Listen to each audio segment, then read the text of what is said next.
Okay mga boss, napansin nyo yung habang tumutunog, umiilaw yung test valve natin. At isa sa mga viewers natin ang nagtanong kung bakit daw ganon. Kasi ang pagkakaintindi niya, hindi dapat iilaw yung test valve. Ganito kasi parang hindi ata nagets yung paliwanag ko doon, kaya lilinawin natin sa video na to. Sabi niya kasi, tika lang, hindi ko na ma-recall yung pero parang ganito yung pinaka sabi niya, diba boss, pag umiilaw yung test valve may problema pang amplifier? Kasi nakita ko sa demo video mo na habang pinapatugtog mo yung amplifier, umiilaw yung test valve. Hindi kaya may sira yun, o ibig sabihin ba may sira? Ganito yan mga boss, papaliwanag natin. So anong nangyari dyan mga boss, umiilaw siya pag tumutunog na yung amplifier. Alam nyo kung bakit? Kasi humihigop na siya ng current. So nagkakaroon siya ng current flow. So hindi ko lang alam kung tama yung pag-pronounce ko. Basta sa Tagalog, habang nagpapatugtog ka, humihigop ng current yung transformer o power supply. Kaya pag malakas ang sounds, mas malakas din ang ilaw niya. Kasi parang yung test valve naging resistance na. So dadaan mo na siya ng test valve, tapos pag mataas na yung current, iilaw talaga yung test valve. Kasi ang limit ng test valve na dadaan sa kanya in series is 100 watts. So 100 watts lang yung valve natin. Pag umaabot na sa 100 watts o malapit na, iilaw talaga yan. Pag sumobra na sa 100 watts yung current na dumadaloy sa kanya, malamang sa malamang bibigay siya.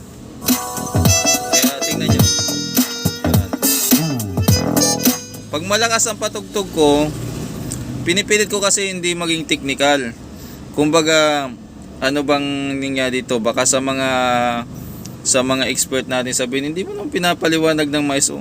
Pinipili ko kasi yung mga words na gagamitin ko para hindi naman kasi lahat ng viewers natin ay nakakaintindi. Hanggat maaari sinasample natin.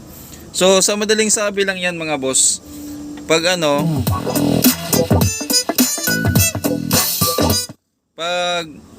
pag malakas ang patugtog mo, iilaw pa rin yung test valve. Wala pong problema yung amplifier nyo yan. At saka itong ginagamit lang test valve, hindi po pag nagpapa-sound strip kayo o nagsa-sound trip kayo na lagi nyong gagamitin. So ang pinaka-purpose lang ng test valve na to ay ganito lang yan. Pag pag may repair ka lang na na amplifier, kailangan mo ng test valve, lalo na kung halimbawa may mga ginawa ka. Sabog yung mga pyesa, sunog. So nagkabit ka ng pyesa para sure na walang masibak, baka sakaling may masibak, gagamit ka ng test valve para iwas pagdami ng sira o para maagapan yung posibleng maging sira. Yun ang pinaka-purpose talaga ng test valve. So hindi siya ginagamit pang sound check mga boss. Kaya pag ginamit mo yan na mapipigilan o malilimitahan excuse me po Mike Enriquez, parang nililimitahan mo din yung dumadaloy na current papunta doon sa transformer niya.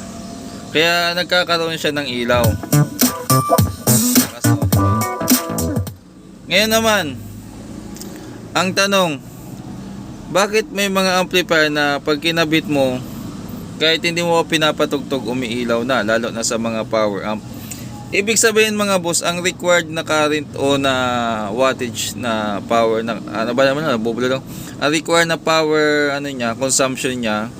So sa mga amplifier kasi natin may nakalagay kung ilang watts yung power consumption niya sa mga appliances, sa mga electric fan, sa mga mayroon po yan nakalagay. Iwan ko lang sa mga integrated kasi wala. Ang nilagay lang kasi nila yung power out. Pero ito mayroon nakalagay, like example, ayan. So hanggang 300 watts yung unswitched na yan. Maghanap tayo ng picturean ko na lang ng mga dito kung sa mga branded kasi mayroon talaga yung power consumption kung ilang watts yung ang hirap naman ang hirap naman maghanap dito ng appliances na na may power, may rating. Ito punta tayo dito sa Tamba kasi mga boss yung gawa ko dito eh. Ayan no. Example ito, nakapending ko na gawa. Ayan, ipapaliwanag natin. Yung voltage niya ay AC 100, 120, 220. Yung ano niya, yung power niya ay 210 watts. Pero hindi po yan yung ano, yung pinaka power para sa output ng speaker. Power consumption po yan. Power consumption po yan. So yung nakokonsumo niyang kuryente. Halimbawa, katulad nito, tingnan nga natin dito sa ano, sa electric fan. So katulad nito, may kata na ano, 12 inches na disc fan. Ang rating niya ay 230 volts. Tapos ang power input niya ay 35 watts. So yung power consumption niya ay 35 watts. Ayan. Dalawang klase po kasi yan ano eh. Yung nakikita nyong nakalagay na watts sa likod. Minsan napagkakamala ng iba na pag may nakalagay na watts eh akala output ng ano o ya power output ng speaker. Minsan po power consumption lang yun. Ibig sabihin yung required niya na power para ano, para mag-function siya ng maayos, katulad nung nabanggit natin sa electric fan. 35 watts lang yung konsumo niya. So tandaan nyo yung base din ng pag-compute o pagsingil sa atin ng Meralco ay sa watts din, kung per kilowatts yung singil, di ba? So katulad nung ano, yung Sansui na amplifier, 210 ang power consumption niya. So magkaiba yung power consumption pag dito nakalagay ang watts sa ano, sa malapit sa may cord, ibig sabihin power consumption yun. Pag dito nilagay sa may speaker, yun ang ano, power output. Yan. So ang ano natin, ang test bulb natin na naka-series 100 watts. Pag ang power consumption ng device na kinabit mo dito ay mas mataas sa 100 watts mga boss, like mga power amp, yon mataas na sa ano yan, sa 100 watts o sobra-sobra na, kahit hindi mo pa pinapatugtog yung unit, iilaw talaga yung test bulb ng malamlam. So ano yung malamlam? Parang ganito, bulungan natin. O ano, nawala na ata yung sound scope, na-lost na yung ano ba yung ano ko. Ay, natanggal na yung speaker. Palitan nga natin. Maluwag yung ano. Maluwag yung sa ano, nakasuksok lang kasi. Ayan.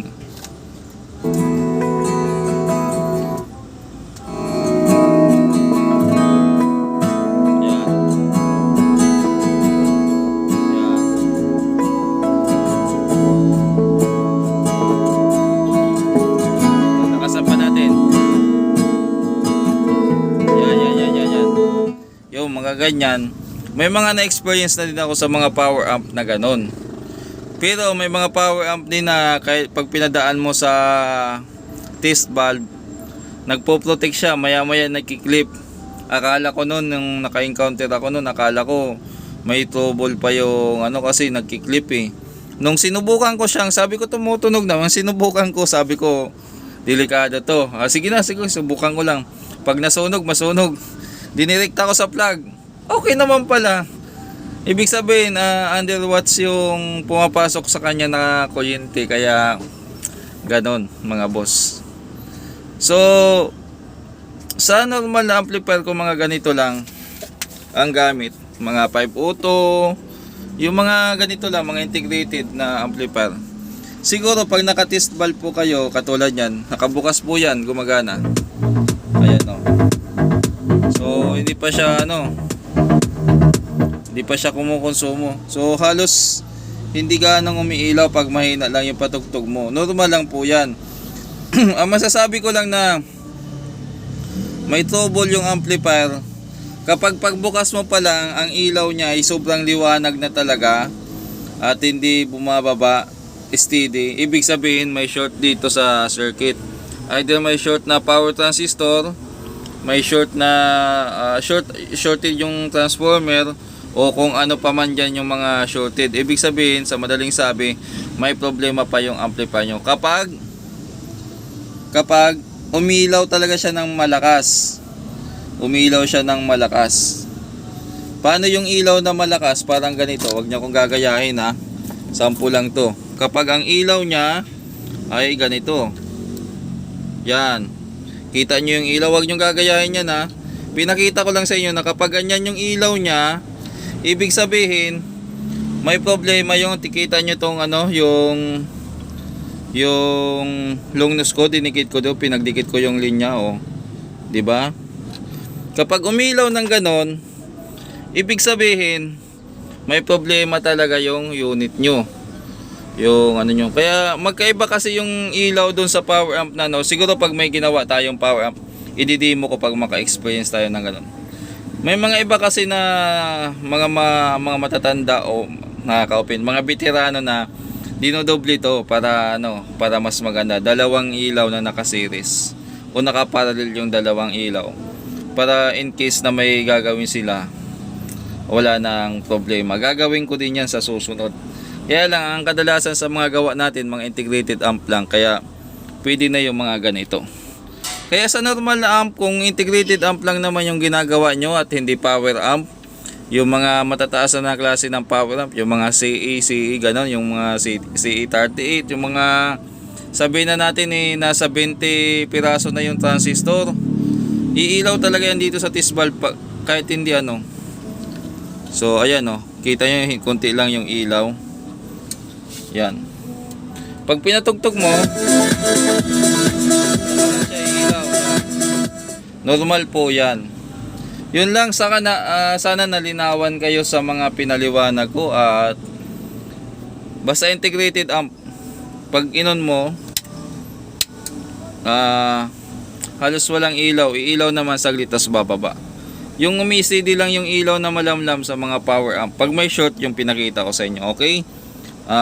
Sana naliwanagan yung nagtanong.